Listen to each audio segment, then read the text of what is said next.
हाँ, नमस्कार। Newsletter with Rakesh Ranjan में आपका स्वागत है। अपनी ताज़ा हरकतों के बाद बिहार के मुख्यमंत्री नीतीश कुमार फिर एक बार सुर्खियों में हैं। लोकसभा चुनाव का परिणाम आने के बाद उनकी चर्चा किंग मेकर के रूप में हो रही थी, लेकिन जब एनडीए की बैठक में वे नरेंद्र मोदी के शरणागत हुए तो चर्चा को अलग दिशा ही मिल गई। तो ये टिप्पणी एक सप्ताह पुरानी है, लेकिन इस परिप्रेक्ष्य में भी मौजूद है। जिस दिन नीतीश कुमार ने बिहार विधानसभा में स्कूलों की टाइमिंग को लेकर घोषणा की थी और एक बेलगाम नौकरशाह ने उनके इस आदेश को मानने से इनकार कर दिया था, उसी दिन यह तय हो गया था कि अब वे चाहे जो कुछ हो, नीतीश कुमार तो कतई नहीं रह गए हैं। अब वे अपने अतीत के प्रतापी व्यक्तित्व की आड़ी तिरछी छाया मात्र रह गए हैं, जो राजनीतिक जटिलताओं की वजह से फिलहाल भले ही मुख्यमंत्री की कुर्सी पर बने हुए हों, लेकिन उनका प्रताप खत्म हो चुका है। आपको बता दें कि पाटलिपुत्रा यूनिवर्सिटी में एसोसिएट प्रोफेसर होते हैं हेमंत कुमार झा। हेमंत कुमार झा पत्रकार भी रहे हैं और समसामयिक विषय पर उनकी लेखनी चलती ही रहती है। उन्होंने लिखा कि विश्लेषक कयास लगा रहे थे कि इस आम चुनाव में बिहार में एनडीए की सीटें 2019 के मुकाबले घटेंगी। उनमें जदयू भाजपा के मुकाबले अधिक घटेगा। जदयू की इस सिकुड़न में नीतीश कुमार के निस्तेज होने की बड़ी भूमिका होगी। जदयू तो नीतीश कुमार के आभा मंडल और उनके द्वारा रचे गए राजनीतिक जातीय समीकरणों के इर्द गिर्द सांस लेता एक कृत्रिम राजनीतिक दल है, जिसकी कोई वैचारिकता कभी नहीं रही। लालू विरोध के नाम पर संघ और भाजपा की छाया में पनपा, कभी मोदी विरोध के नाम पर लालू की छतरी तले आशियाना बनाता। लेकिन यह बातें तो सच हुई कि भाजपा का 370 पार और एनडीए 400 पार का नारा खोखला साबित हुआ। भाजपा खुद बहुमत से काफी दूर रह गई और पहली बार एनडीए की सरकार बन रही है। और जो नीतीश कुमार की स्थिति है, उनकी पार्टी ने 12 सीटें जीती है और किंग मेकर की भूमिका में है। नीतीश कुमार को तवज्जो देना, अहमियत देना भाजपा की, नरेंद्र मोदी की मजबूरी है।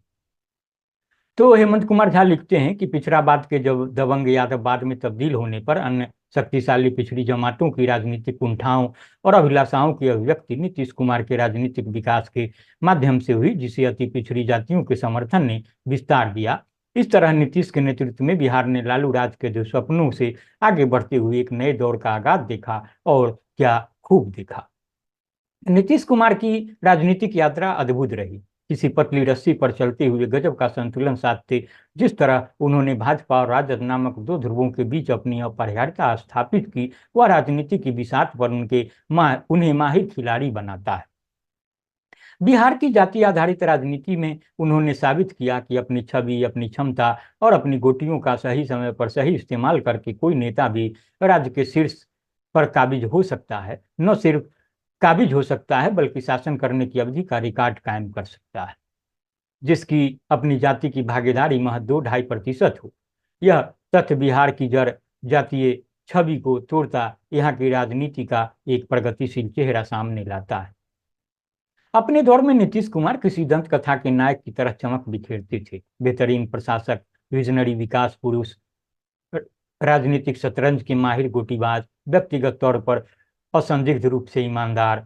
वह ऐसा दौर था जब बिहार ऐसे किसी नेता की प्रतीक्षा में था। नीतीश ने इस स्पेस को भरा, न सिर्फ भरा बल्कि इतिहास में 21वीं सदी के शुरुआती 2.5 दशकों को भविष्य में नीतीश युग की संज्ञा दी जाएगी।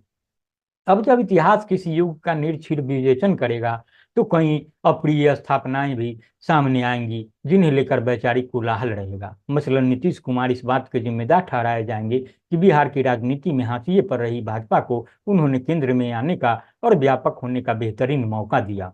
नौकरशाही को लोकतांत्रिक मर्यादाओं का अतिक्रमण कर मनबरू बढ़ने की नाजायज छूट दी। नीतीश राज में भले ही संगठित अपराध पर लगाम लगा, लेकिन संगठित भ्रष्टाचार इतना बढ़ा जिसकी मिसाल नहीं मिलती। नौकरशाही के तलबोतले शिक्षा का तंत्र पहले मशीनी बना, फिर जर्जर होते ध्वस्त होने की कगार पर पहुंच गया, आदि आदि। तो नीतीश कुमार का अतीत गौरवमय रहा है, वर्तमान त्रासद और कई मायनों में उनकी गरिमा के प्रतिकूल रहा है, और भविष्य में इतिहास उन्हें किस तरह विश्लेषित करेगा यह इस बात पर निर्भर करेगा कि इतिहासकार अपने नजरिए का सिरा किधर से पकड़ता है।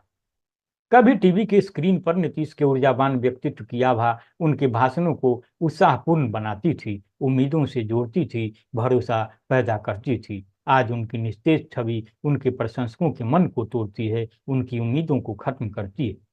पटना में मोदी के रोड शो में बुझे हुए चेहरे के साथ किसी झुनझुने की तरह कमल छाप वाले स्टिकर के को बेमन पकड़े झुलाते नीतीश अपने अतीत की छाया भी नहीं, वर्तमान की त्रासदी बयान करते प्रतीत हो रहे थे। नीतीश कुमार की इस हालत ने इस तथ्य को रेखांकित किया कि बावजूद राजनीतिक अवसरवाद के बोलबाले के, वैचारिकता आज भी राजनीति के लिए एक ठोस चीज है, और अगर आप बड़े राजनेता हैं तो यह आपके व्यक्तित्व के लिए और अधिक अपरिहार्य है।